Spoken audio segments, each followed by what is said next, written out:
Presenta El Guardián de Nayarit Noticias. Todas las voces, todas las expresiones, todos los colores. Las verdaderas noticias tienen un guardián y es Nayarita.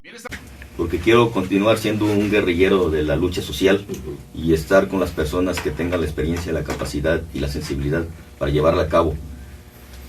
Hay una similitud en caso de un servidor y de un gran amigo mío, sí, que es candidato en Tuxpan, precisamente, Gabriel Correa. Y fíjate por qué la similitud, Guadalupe. Gabriel Correa es un panista de muchos años, muy destacado en la lucha social, sí, con atención directa a los problemas de la gente, principalmente en el campo, con resultados tangibles, con resultados día con día en el respeto y en el apoyo de la gente.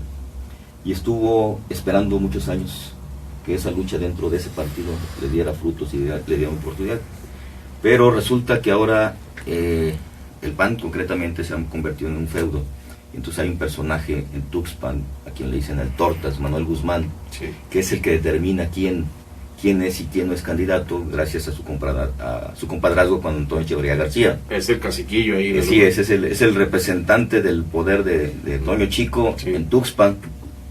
Y entonces Toño Chico junto con el Tortas deciden que sea una familia priista la que encabece la fórmula panista. Fíjate lo interesante, y aquí empezamos la explicación. Sí. Es decir, la familia de Toño Serrano, de este cuadro del PRI de toda la vida, brazo derecho del magisterio de aquellos años, y entonces se cambia la gente buena de bando.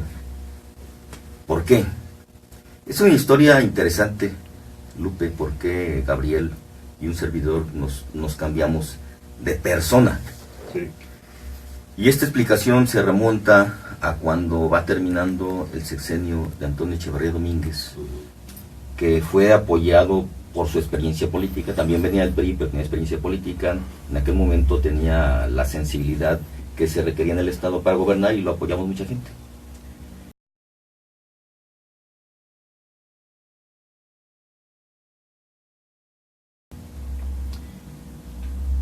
Antonio Echeverría García se hace de una enorme amistad con Aníbal Montenegro Ibarra.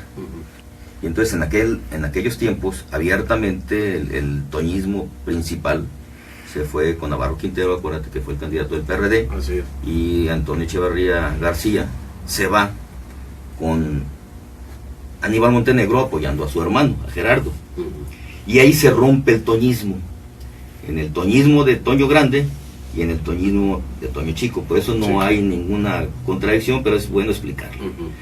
La mayoría de los que estuvimos con Antonio Echeverría Domínguez, pues nos desligamos de las actitudes y las decisiones de Antonio. Se da una desbandada del grupo intelectual de la figura de Así Antonio es. Echeverría García, Así es. porque también vemos por ahí a Antonio Simancas, Así es. también por otro lado. Porque y bueno, nadie de quienes estuvimos con Toño, del Grupo Fuerte, sí, estuvimos de acuerdo que un muchacho con esas características, con esa arrogancia, con esas amistades, pues tuviera el control del poder del Estado en base a negociaciones turbias siempre. así es. ¿Y qué sucede en aquellos momentos?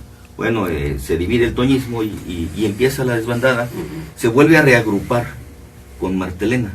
Sí. Y ahí otra vez tratamos de hacer un intento, pero entonces otra vez Toño Chico hace una alianza con Roberto Sandoval Castañeda por el problema familiar que tenían, porque pues no convenía a los intereses de la familia que la mamá fuera la gobernante, porque en ese momento el papá mantenía la relación viva con la familia Echevarría Becerra. Sí. Y eso pues no lo digo yo públicamente, lo dijo la propia doctora Verónica Becerra, y fue muy, muy notorio. Entonces ese conflicto familiar volvió a provocar una catástrofe dentro del grupo toñista antiguo en contra del grupo toñista nuevo. Son dos toñismos totalmente distintos, nada tiene que ver uno con otro, a tal grado que los dos principales operadores de esa campaña pues andamos fuera. Claro.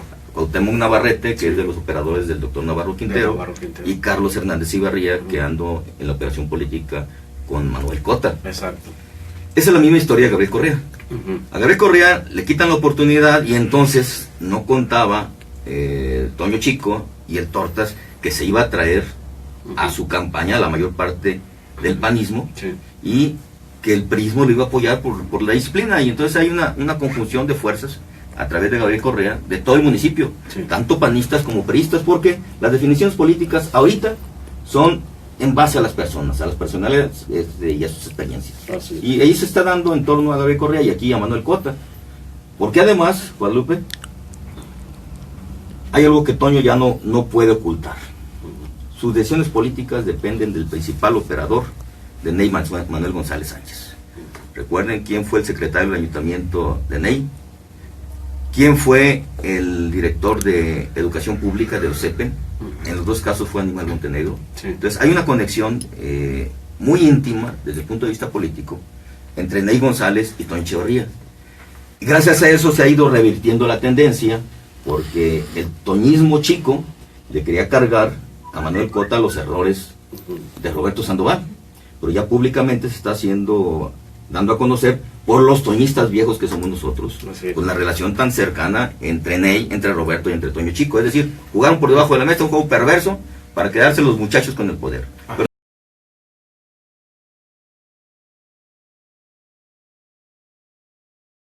¿recuerda por qué don Porfirio cayó? Sí. Porque se rodeó de un grupo de notables, principalmente Sí. José Ifli Mantur, el secretario de Finanzas, Exacto. y a Toño Chico le sucedió ya.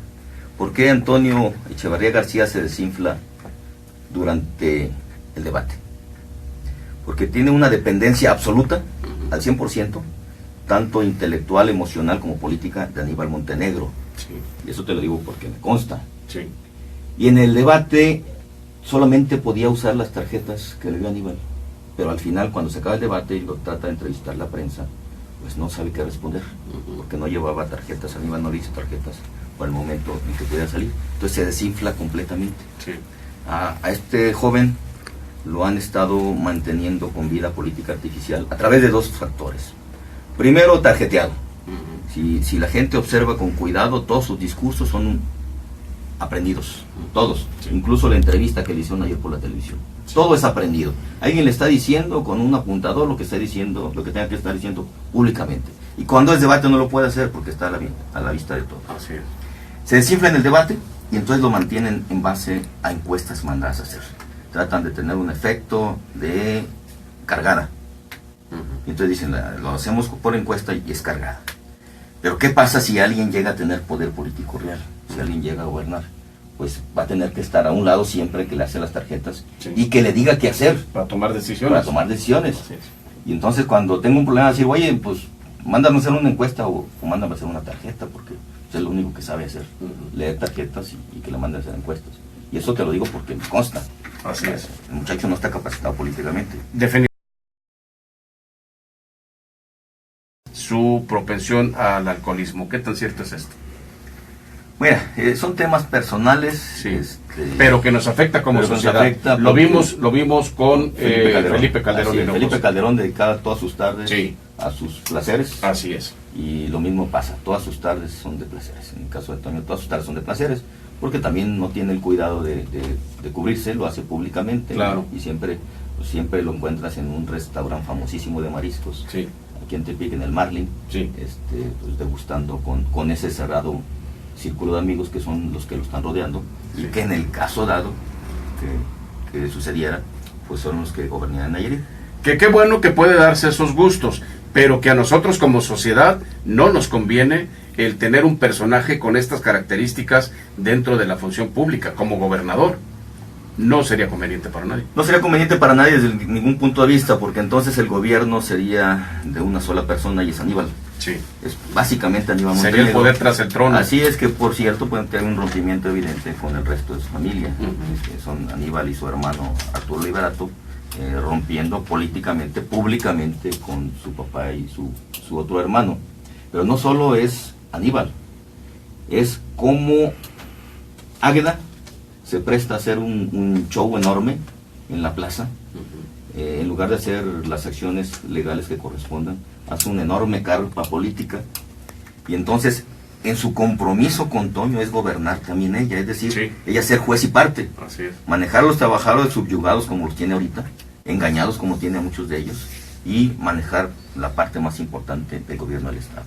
O sea, todo esto es el riesgo que los nayaritas tenemos que saber que existe, y lo dice alguien pues, que conoce las entrañas de ese grupo político. Porque además, en la otra bandera pues, son las manos limpias. Obviamente no es cierto. Obviamente no es cierto. Tiene las manos limpias realmente en el sentido que lo dijo Raúl Mejía. En el sentido que no ha trabajado, que no es cierto que iba a la coca a barrer y que no es cierto que cargaba las pacas en el rancho, nada es cierto. Eso es falso. Lo que sí es cierto es que él manejaba las despensas del DIF cuando su mamá era la presidenta del DIF. Eso es totalmente cierto. Sí. Trajo a una gente de Hermosillo para que no se supiera que él estaba, y los tratos se hacían en el Marley. Y pues, yo puedo debatir lo que quieran de ese tema y estoy a disposición de quienes gusten ponerme en el micrófono, en los medios, sí, abiertamente. Sí. No es conveniente que dos juniors nos gobiernen. Dos juniors, sí. Porque uno sería el gobernador. Aníbal y Toñito. Así es. Quien gobernaría sería Aníbal. Así es. Y quien obedecería órdenes y tendría tiempo de descansar por las tardes, como le gusta, sería Toñito. Así es, el gobernador oficial y la eminencia gris. Así es. Y eso lo sostengo en cualquier foro. Así es. Manuel Cota está viviendo una historia política parecida a todas las anteriores que tuvo.